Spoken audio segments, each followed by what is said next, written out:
Now you talk about terror.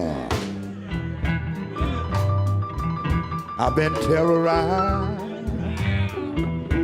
all my day. All my day.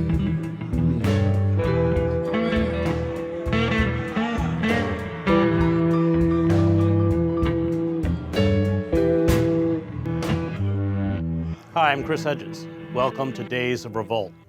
Today we're going to talk about the grassroots movement across the United States to rise up against the fracking industry, what that resistance looks like, how it can become effective, and what the industry, and in particular the state, is doing to stop it. With me are two anti-fracking activists, one Thomas Linzey, the Executive Director and Senior Legal Counsel for Community Environmental Legal Defense Fund, or CELDEF. CELDEF has assisted close to 200 communities in 10 states to ban certain corporate projects and nullify corporate constitutional quote-unquote rights at the municipal level. I'm also joined by Mark Clatterbuck. He's an associate professor of religion at Montclair State University. He lives in Lancaster County, Pennsylvania. He's a member of LAP, or Lancaster Against Pipelines. This works with a large coalition of community members to keep the proposed Atlantic Sunrise project from being installed through 5 Pennsylvania counties. Thank you very much for joining us. Thanks for having us. Thank you. So, Tom, let's start with just give us, and you work nationally, give us a global view of what's happening and why it's dangerous. Well, for a number of years, Chris, we assisted communities to try to say no to certain projects coming into their communities. So it could be factory farms or pipelines or frack projects or those types of things. And it used to be that communities would basically be told that they can't say no under the system of law they have, and they would move to a regulatory approach. So they would try to regulate the project better as it was coming through their community. And increasingly, we found that that just wasn't good enough. I mean, whether it's fracking, that's a threat to clean air and clean water and sustainable energy future. And of course, when we frack or lay pipelines for frack gas, we're cooking ourselves in our own juices because of climate change. But for all those reasons, it's not enough to better regulate these projects. We actually have to stop them.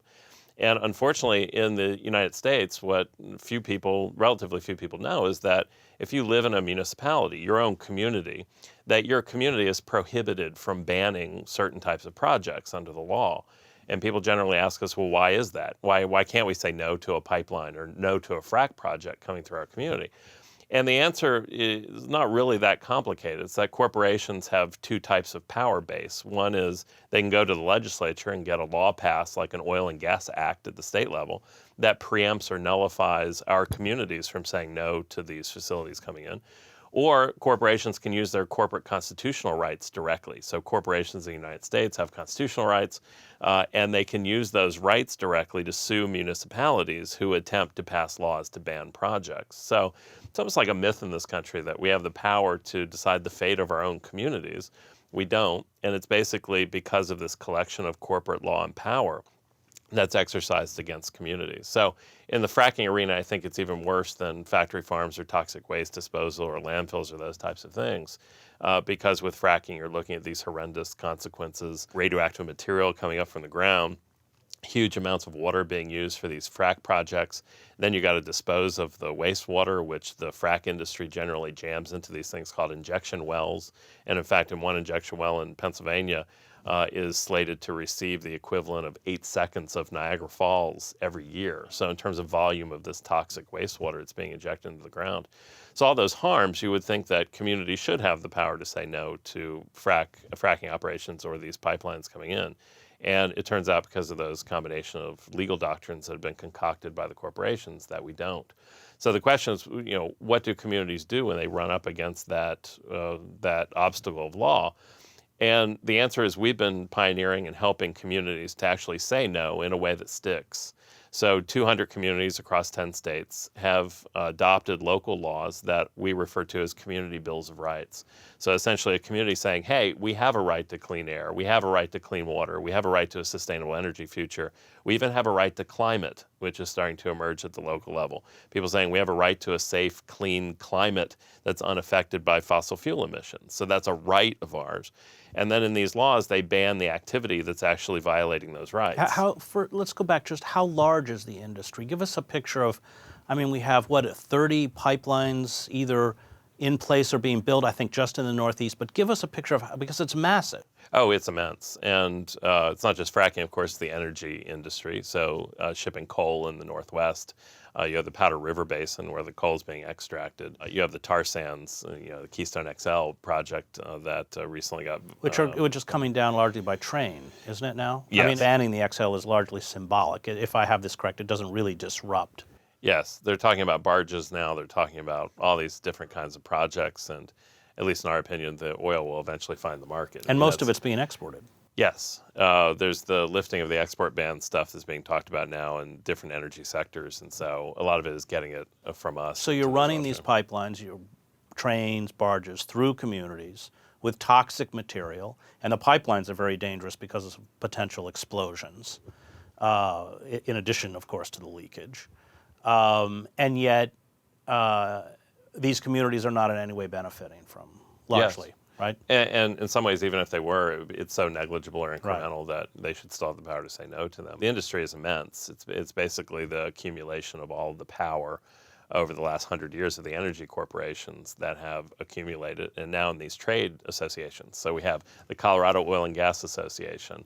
We have the Pennsylvania Independent Oil and Gas Association. You have these trade industries that basically run in some ways run as advocates for the energy industry as well. And then you have the politicians, which is, the industries own the governments. And so in Colorado, you had Colorado Governor Hickenlooper, who joined in a lawsuit brought by the Colorado Oil and Gas Association against one of our communities. Right. And you've also pointed out to me in the past that the old tactic of attempting to reach out to regulators, to politicians, to carry out sign petitions, all of this, if we look back over the last 30 or 40 years, things are worse. That all of the attempts that we have made to regulate the environment through the structures of power have not worked. And that's largely because the system now has been so gamed against us. And not just the court system, but the Federal Energy Regulatory Commission,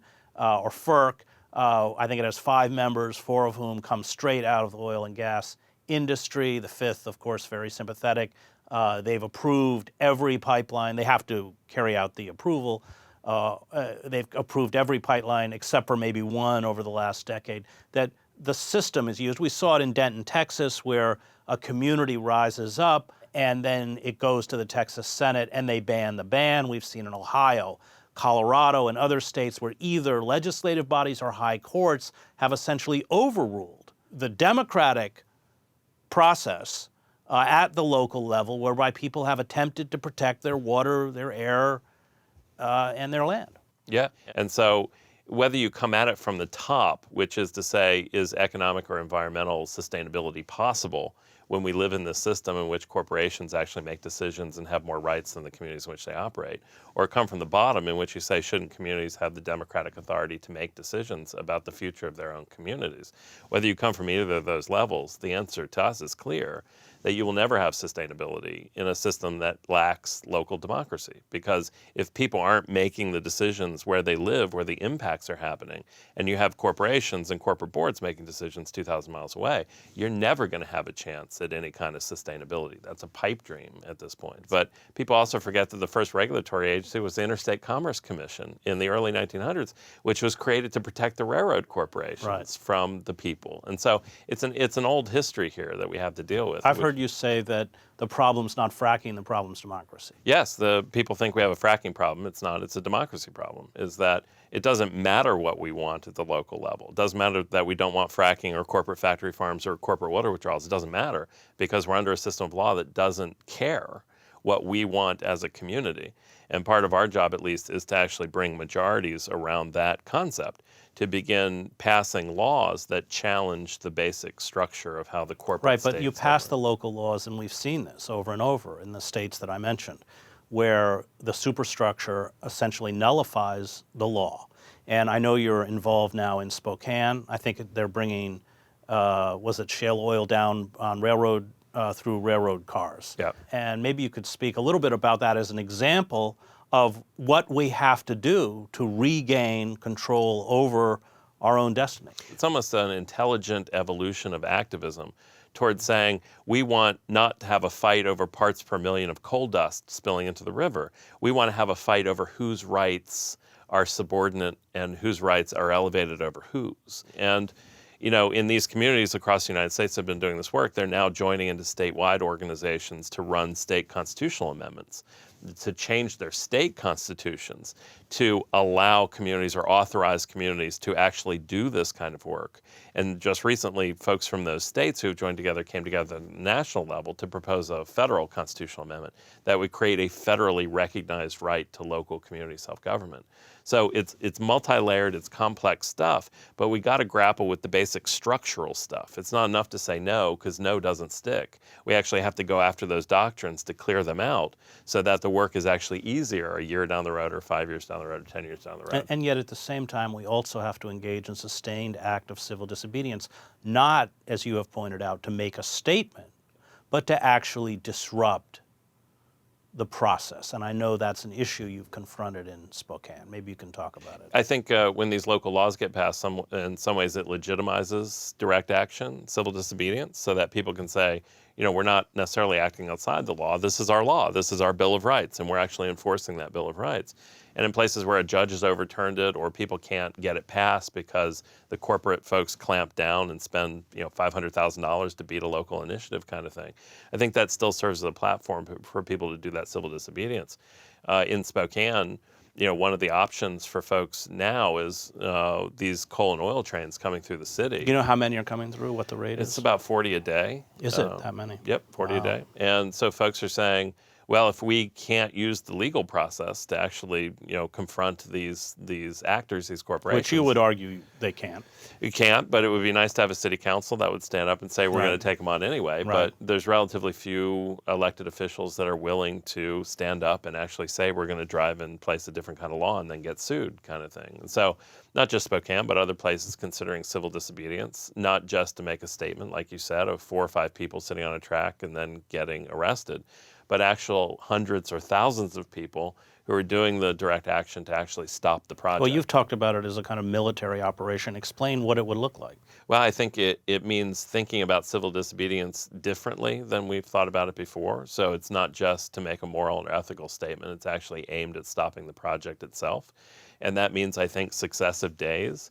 It means rotating people through. It means bringing people in from other places. It means filling up jails. I mean, we're back to the civil rights movement of the Right. 60s where they did the math and said, okay, we got to fill the beds in the jails. We got to overflow them. We got to go to other places. I mean, our resistance has to ratchet up. The opposition has to ratchet up our stuff to a point where it's actually actively interfering with these projects. Because if you don't do that, and you rely entirely on the legal process, and the legal process is so stacked against you in terms of what municipalities can and can't do, that at that point you have no other option but to engage in that type of action. Is it happening anywhere? It's not happening right now. I mean, there's pockets of people getting arrested in different places to try to stop different projects, but most of it becomes a one-day thing. Right. So people get arrested and then they go home and there's nobody to Boutique take them. activism. Boutique activism, or like, not to pick on the Sierra Club, but I know the Sierra Club suspended their one-day prohibition on civil disobedience to allow arrests to happen in front of the White House around Keystone XL. Right. So it's going to take a shift in groups' mentality, not just the grassroots groups on the ground, but also the major environmental organizations who in some ways have been a disappointment to a lot of people in terms of the direct action, confrontation type of thing. Well, there's a lot of collaboration between Big Green and Yes. the very corporate forces, including the animal agriculture industry and others. There are big green groups that take money from the oil and gas industry. Yep. And we just wrote a piece called Firing Big Green. that it's time for the community Right. groups to understand that the options that they're being given by the major environmental groups are not the full spectrum Right. of options that they need to explore. So, Mark, you have been involved in Lancaster at the local level. You have a relationship with Tom and his group. Just tell us from your kind of microcosm what it is you've been up against. I know you were, I believe, charged with disorderly conduct for taking pictures of construction. That's right. Tell us a little about what's happening in Lancaster. Yeah, the project that we're resisting in Lancaster is called the Atlantic Sunrise Project, and it's a massive pipeline transmission line that Williams Company is planning to run from Marcellus Shale, regions of Pennsylvania, through about 5 Pennsylvania counties, hooks up with what they call the Transco line, and basically takes that natural gas to export facilities along the East Coast. In Maryland, right? Cove Point in Maryland, as well as further down the coast. And it's clear that the majority of this natural gas has already been contracted for export. This is public record. It's a matter of public record that this gas is for export. So the Lancaster County where I live really got pulled into this. It was March a year ago, so March of 2014, that we had the landmen come to our doors and start knocking on our doors saying, hey, can we survey in your properties? We have this pipeline project that we're working on. It's the first we had heard about it. And so pretty quickly we got drawn into understanding what this is. It's a 42-inch massive transmission line at about 15 to 2,000 PSI. What does that mean, PSI? So that's the pressure of this gas line. And why is that? Explain why that's important. Yeah, part of it, a lot of concern that folks have is the danger of an explosion, of a leak or an explosion. That would, the best estimates, we don't have lines at that pressure, at that size. So even estimates we have of what a disaster would look like are just, based on mathematical models, because we don't know. But the best estimates are saying that probably a quarter mile in either direction of the line, so about a half mile wide, would essentially be a kill zone if there would be an explosion of some kind, or if that line were ruptured in some way. So what have you heard Tom speak about that struggle by local communities. How does that reflect what's happened in your community? Yeah, I think the story that Thomas Linzey was talking about in the situation, we found out and are continuing to find out on a very personal level. Because at first we assumed, as local residents, we thought, well, surely if we want to say no to this project, we should be able to. Right. Were they using eminent domain to take land or not? Well, basically right now the project has been submitted to FERC, the Federal Energy Regulatory Commission you mentioned. And if the project is approved, which it likely will be next spring, then it carries the weight of eminent domain. So landowners... They can just seize land. That's right. Landowners who don't go into an agreement with Williams, it's a one-time payout, will then force Williams to use eminent domain. They determine the way you're remunerated. They say we're going to pay. It's their decision. Yeah, they come to your door and negotiate one-on-one, and you can sign the lease or not. And I think Thomas was saying that even where people can resist eminent domain, these companies have so much money they can come in and pay 2-3 times the land price. There's always people they can buy out. That's right. Yeah, and where we live in Lancaster County, of course, there are a lot of Amish in our community who have resisted this pipeline and are willing to say, I don't want this to go through my farm. It looks to me like Amish farmers were actually disproportionately targeted by Williams because they don't protest publicly. They don't use social media. They don't want to go into a court of law. So we've talked with, I'm surrounded by Amish neighbors, Amish farms, where I live in Lancaster County. And when we were all first learning about this project, we had conversation after conversation after conversation with these farmers saying, we don't want this project.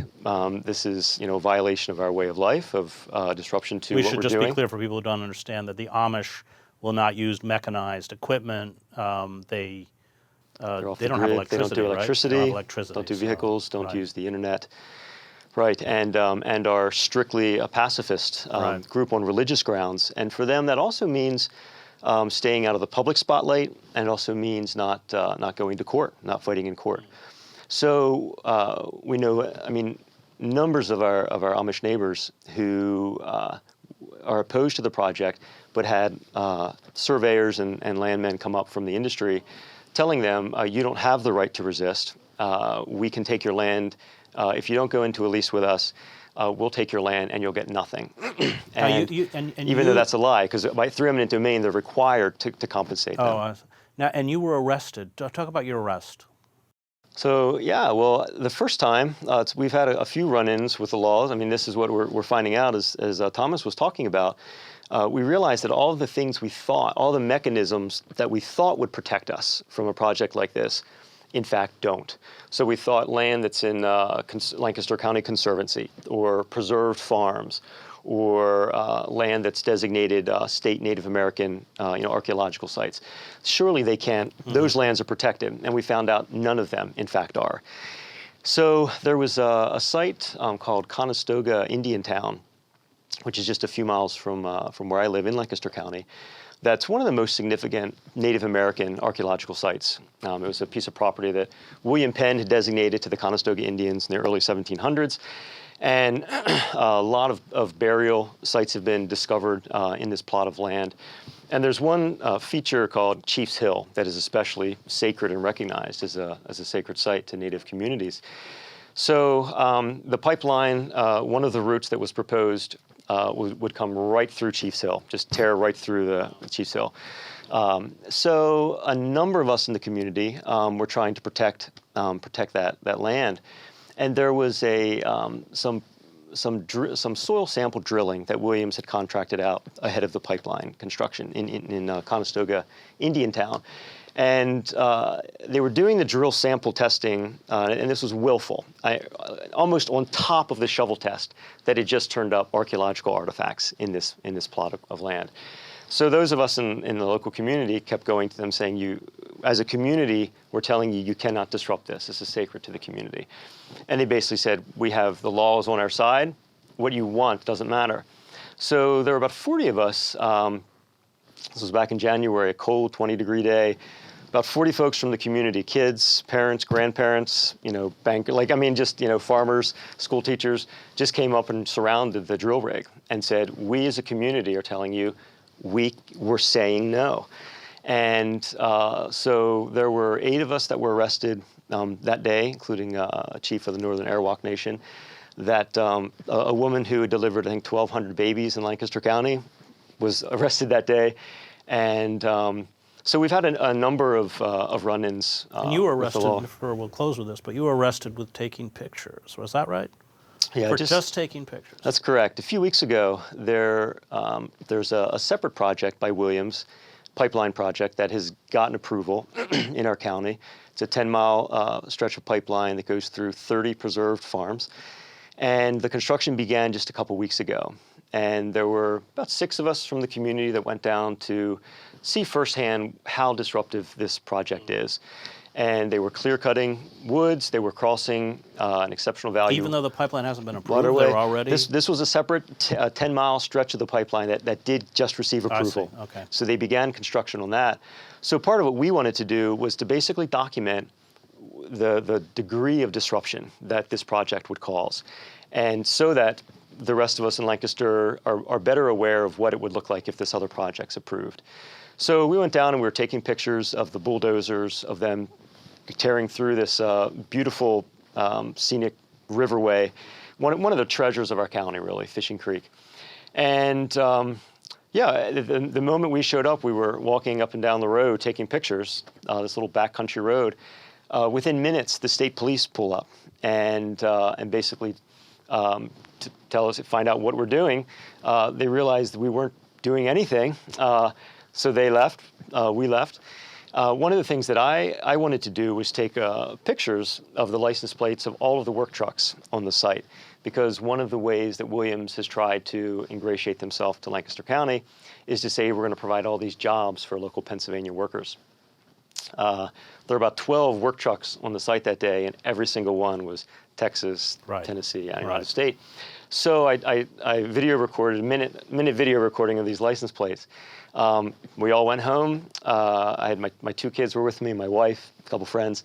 So the next day, it was a Sunday afternoon, I get a call from the Pennsylvania State Police. And they said, we're filing charges against you, Mr. Clatterbuck, for disorderly conduct. And I said, well, you mean you're calling to get a statement from me to tell you that nothing happened? And they said, no, Williams employees went on record. We have all we need to file these And they're charges. bringing you to court. So yes, so on Friday, in just a few days, I'll be in court pleading not guilty to these charges. So we're Right. beginning to see that as the community does rise up and say, you know, we'll do what we need to stop this project and to raise awareness of what's involved, how our rights as communities are being trampled. You know, they're taking steps to even file Right. false and Well, malicious they're charges. going to play rough and dirty. That's right. Thank you, Mark. Thank you, Tom. Thank you. And thank you for watching Days of Revolt.